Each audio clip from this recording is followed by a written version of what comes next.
watching Where Are They Now with your host, Dianne Hart. Now here's Dianne. Good evening. Welcome to Where Are They Now? I'm your host, Dianne Hart, and this evening I have the awesome pleasure of interviewing, listen you all, a phenomenal man, a businessman, a songwriter, a producer, former Motown executive, an internal auditor. I don't know which one of these things came first, but he's going to be able to tell us a little bit about what happened along the way. And I am so excited to have this opportunity. Good evening, Mr. Pete Peterson. How are you? Good morning. How are you? I'm great. So let's jump in and let's get started. Where are you from? Detroit. Oh, know that. I was born in Middletown, Ohio, but I grew up in Detroit and I attended school in Detroit locally, yes. What schools did you attend in Detroit? Hutchins Junior High and Northwestern. I understand you're a businessman. Which one of these came first? Were you a songwriter before you got into your business ventures, or were you a businessman and then you began to write music and produce and all those other things? Well, I think I was a business boy first. I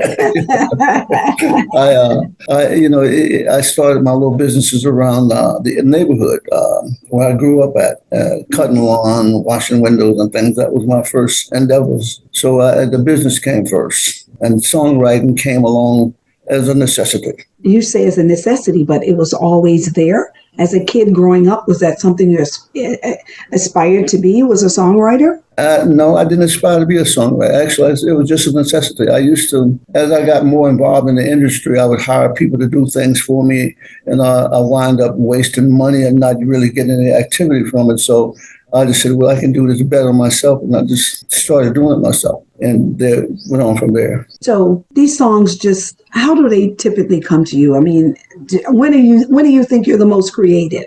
Well, I try to deal with real life events and things like that. Things that you see happening every day. Those are the kind of things I try to write about so that people can relate to them, which gives it more commercial value. So as you were progressing along with the songwriting, I understand that you do some producing. Let's talk a little bit about some of the people that you have worked with, that you have helped. I work with a lot of people. I mean, it's just in 60 years, you cover the gamut. Yes. I worked at Wars Management. I worked there. I worked with Donald Byrd. I worked with Newbirth, Bloodstone, Leon Haywood, James Ingram, and the list goes on and on and on. It's just many, many people over the years. How many people have you produced? Oh, I can't remember. It's been so many. Wow. That's where I want to be. So many that I cannot remember. Wow. I worked with Chuck Roberson, Bobby Jones, Peggy Scott Adams, Leslie Wilson from Newbirth. I worked on Donald Byrd. I worked on Willie Bobo. Just tremendous amount of people that I worked with. So let me ask you this. How many gold records have come out of? By 2025, I think I quit counting them. It just got to be... It just came naturally that all these gold records were coming, so there was no real point to keeping up with how many you had. Exactly. Must be nice. So let me ask you this. Do you play any instruments? Do you sing? Do you do anything other than write the songs? I'm a keyboard player. I was a member of Local 47 Musicians Union in Los Angeles for probably 25 years. And now I do just about all my own instrumentation for whatever I need. Oh, okay. Mm-hmm. So you're playing on a lot of these entertainers' songs. Yes. Mm-hmm. Wow. Must be nice. In the industry, you have to teach yourself survival methods, Mm-hmm. I had to learn how to engineer and how to do these things myself. A lot of times I wasted a lot of energy and money attempting to get what I wanted. I was unhappy with it. So if you're unhappy, learn to do it yourself and then you're okay. Wow. And that worked well for me.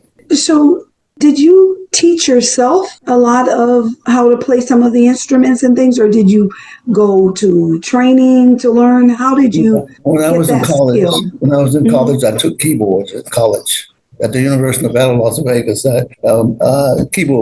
music was one of my classes there. The only thing about that is they wanted me to play She'll Be Coming Around the Mountain. I said, I can't make no money off that.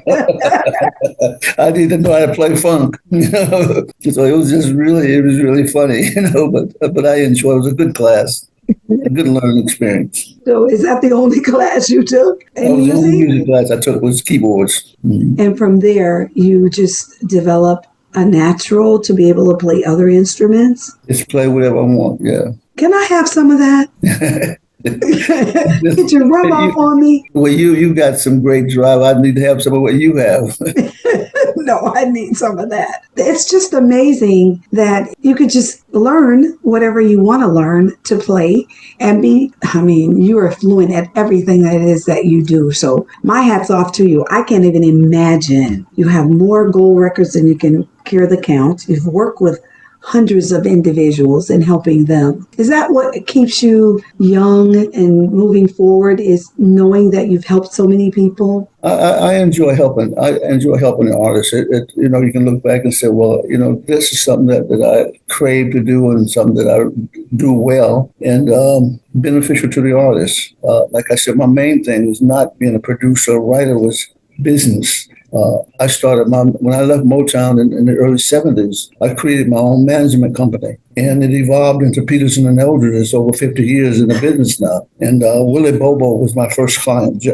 Latin jazz artist Willie Bobo was my first client. And Bill Cosby sponsored us. So I got a good start out the door, kickstart on my own. And I took Willie Bobo to 4-hour productions with War, Eric Burden, and just Robin Ford, Jimmy Witherspoon, some really great artists. So I got some good experience there. It was a learning opportunity. Motown was like a classroom for me. Originally, when I went there, I had worked on 2 #1 records with Dyke and the Blazers in the early 60s, but I really didn't know nothing about the business. That was one of the reasons I elected to go to Motown and the accounting department, so I could learn the business from the inside out. I didn't aspire to be a writer, producer, anything. I wanted to know about the ins and outs of the business from the legal and the financial side of the business.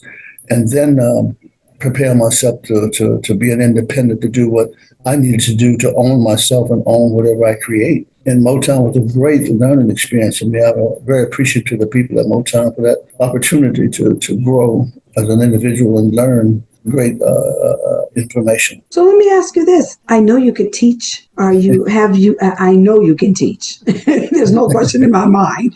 Have you taught any other artists some sense of the business and how it should work? Well, I've had some really, really successful artists. And one of the things that I stress from the artists before I would work with them is that I don't want to just do something that's going to last for you to have fun for a week.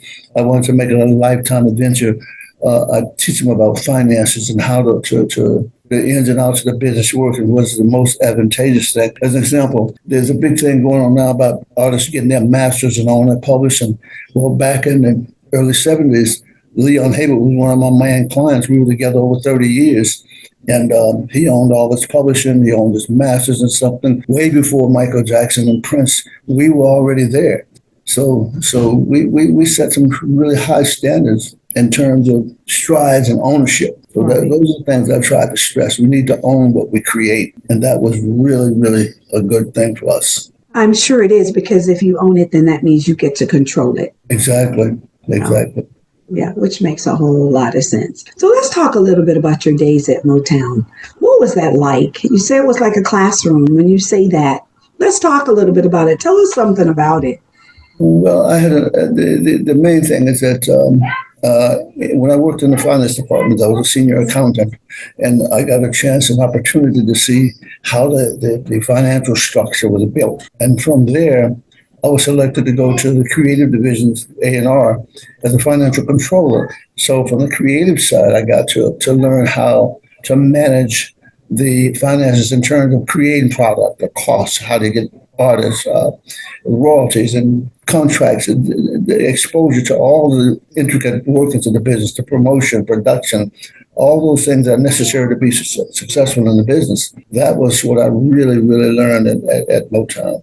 I worked with a great lady, Suzanne DePass, when she was coming up. Yeah, so it was a great time. So, Pete, how many people really ever today will ever get that opportunity? That is rare that you got that, and then you got it and you were able to share it with so many other people. You hardly hear anybody talking about that today. Well, I felt it was a destiny fulfilled. My home in Detroit is only less than a half block from the original Motown office. And I went through that yard every single day coming from school. And the majority of the people that established Motown, early creative side, were my classmates, the Reggie Dozier, Sherry Payne from the Supreme. We all were classmates back in Hutchins. So, and a lot of the writers and producers came out of that school and Northwestern. So it was a learning experience. We all, you go out and see, well, I haven't seen you since school. Great day, Wow, what an awesome class you all obviously had. Yeah. Are you all born to be great that come out of Motown or come out of Detroit? I've never seen anything like it. Is it in the water? No, there's nothing like that anymore. The business has evolved to a whole nother thing now. It's nowhere near as family oriented as it used to be. It's just not the same anymore, just not the same. I don't enjoy it like I used to. Just getting ready to ask you, what do you think are the most stark differences between then and now? Well, what's making that difference? Before it was people were more passionate about what they're doing and more oriented to what they were delivering. Now it's just reckless and it just creates confusion a lot. So it's just certain things I don't do. Some things I won't do. I had a couple of tunes that were top 5 hip hop. I stopped making them because it just didn't fit me. So, and I wasn't happy with it, even though it was successful. I just couldn't go that way anymore. Yeah. See, that's because you were in a position that you could afford to do that. So you said, nope, I'm not doing those anymore. But had you been a struggling artist, a struggling producer, probably would have said, okay, I'll take them a few more years till I can't take them anymore, right? Yeah. I'm still passionate about, you have to have loyalty and you work with people. And, my friend Thomas Lohman, and this brother, I really like this young guy. He has a great future coming and he's above board and honest. And these are the kind of people that I really admire and want to work with and pass on whatever I can to them and support them. And you've absolutely been doing that. We know, and most people don't know, that Where They Now is really as a result of you and your brainchild. And Thomas talks about it all the time. We would not even be doing Where They Now had it not been for a vision that you had to tell people where people are and what they're doing today. So I'm so grateful to have this opportunity to be able to talk to you and to get to talk to all of the entertainers that I grew up with, but never in my wildest dream thought I would have an opportunity to sit down and have a one-on-one conversation with them. So I am just over the top having this opportunity. And I know that you are a bad boy. Thomas, and I love you dearly. I mean, hey, many things that he does, he could not have done had it not been for you. So my hat's off to you. Well, I can tell you this is the first interview I've granted in 60 years. So I've always interview my artists. Don't interview me. So I don't need to be famous. My artists need publicity, not me. So, but I wanted to talk to you because talking to you, I believe, will help many artists who listen to Where They Now to better understand some of the things that they need to do to be successful. So that's why I really wanted to have this conversation with you. When we talk about the business side of the entertainment, we talk a little bit about how important it is for entertainers to have lawyers to review their contracts, and what does that look like? There's no question about it. When you sign these contracts now, you have to know what you're getting into, and the best thing to do is you get yourself a competent entertainment attorney. A lot of these attorneys, you don't learn this in law school. A lot of these things you learn by practicality and with people that know. The average attorney out there wouldn't know how to put together a production budget or what it costs or how to get the musicians or what they cost anyway. You have to get somebody that can advise you.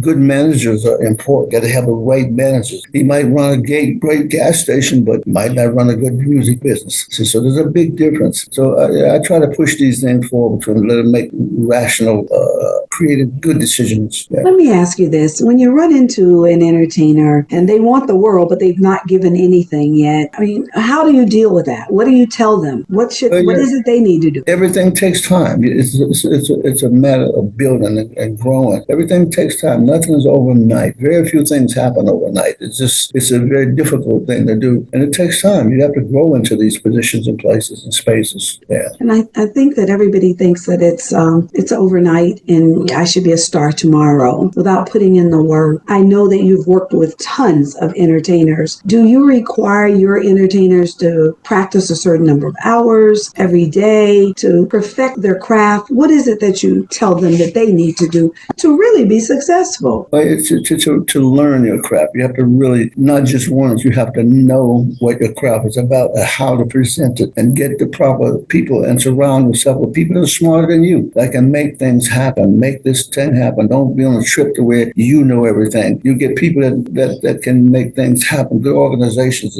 good organizational skills. Those are the things that are totally essential for success. Right. Yeah. Yes, they are. If we could just get everybody to begin to understand that is what will help them to become successful. Well, I want to take a break because I want to hear a song that you wrote. Did you tell me you co-wrote the song or did you write this song? Co-write and co-produce on these two songs. Okay. And the very first song that we're going to play is You Ain't Wait a minute. No proof. You ain't got no proof. Okay. Right. You ain't got no proof. And right. Then when we come back, I want to understand a little bit about what you were talking about. Okay. So we're going to take a break and we're going to play You Ain't Got No Proof. So let's do that and we'll be right back. You telling everybody about our love affair. Tried to talk to you about it, baby. Said you didn't care. I'm so mad with you, mama. I don't know what to do. What we did in our bedroom is between me and you. I deny it till the end of time, 'cause it's just your word against mine. I don't care what anyone else say or do.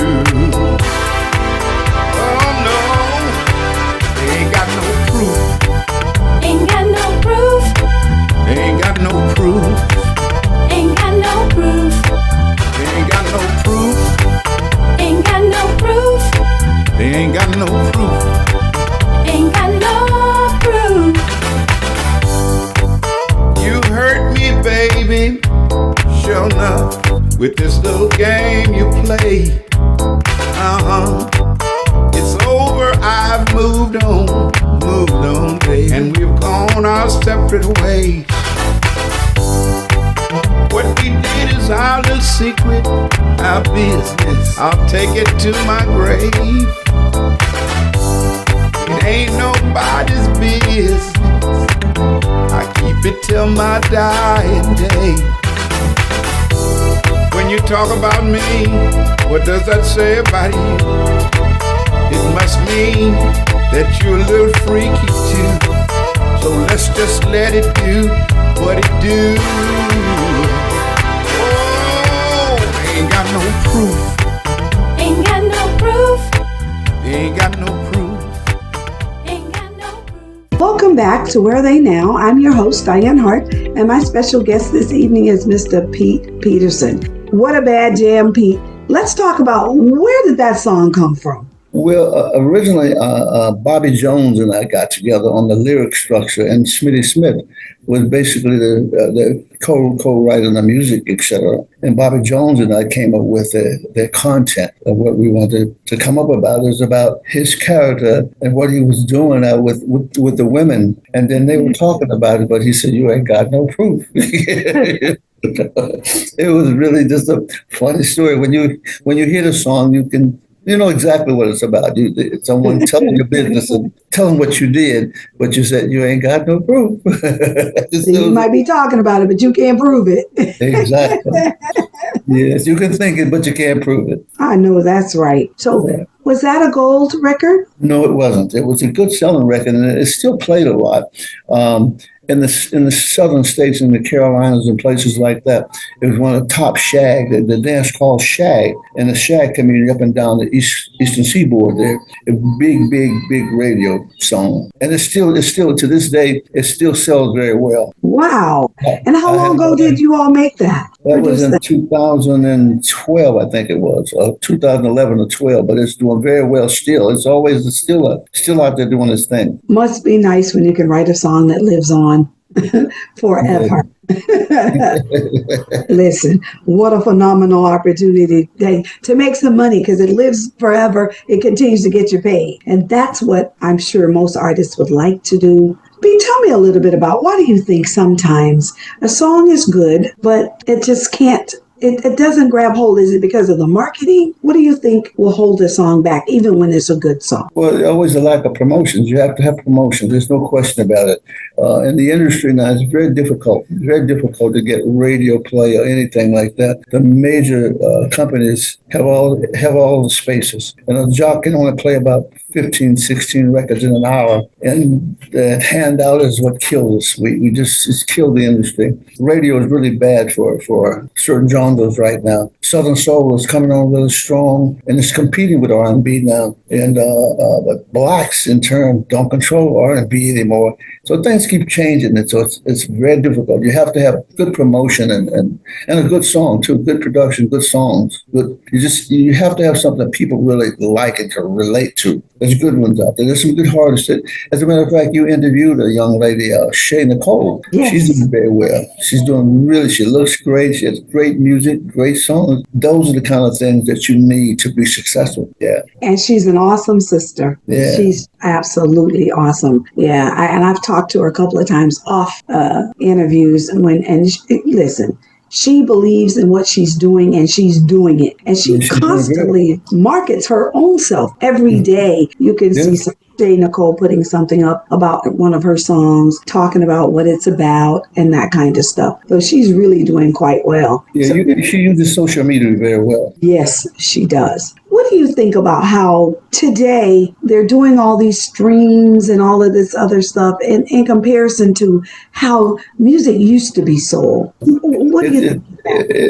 It's okay, but it just doesn't pay that well. You can have 1 billion streams and make $2. It's just there's no money in it.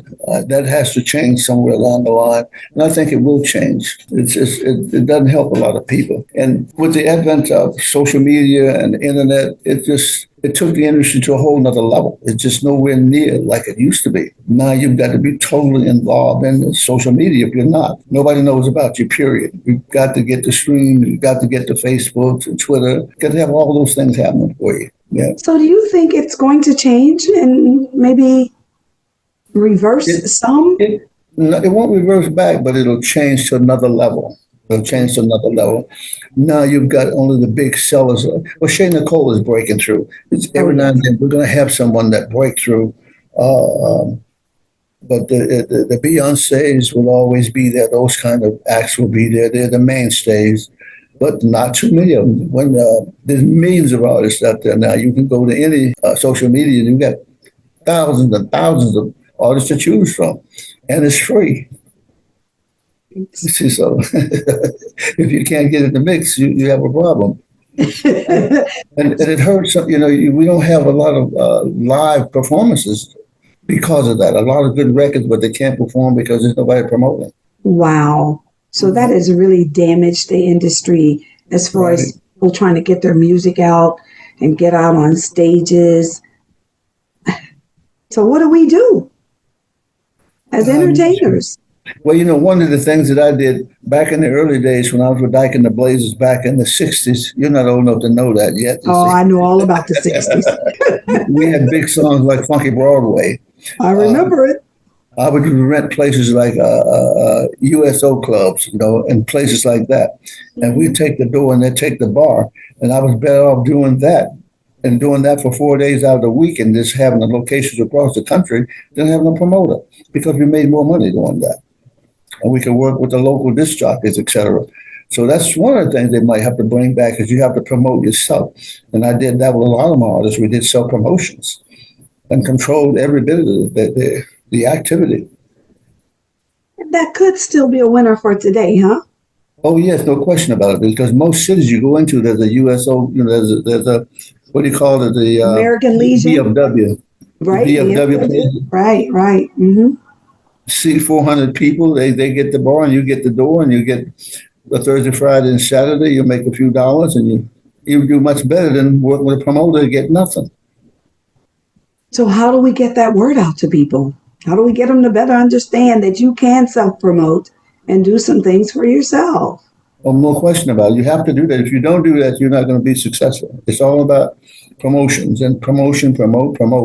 And I try to express that to every artist. You've got to be into the social media every single day as you possibly can. And you've got to self-promote. I've got some artists you can't even sell, but they have good records. They can't get a day to work. So What do you think? I'm sorry. Go ahead. They have to stay on a day job because there's nobody to promote them. The promoters are out of business now, too. See, when I first got with Leon Haywood, I met him because I was the promoter of the shows in Arkansas that he was on. You see? So not only was I exposed as a promoter, but as a manager, etc. So those things helped my business both ways, promote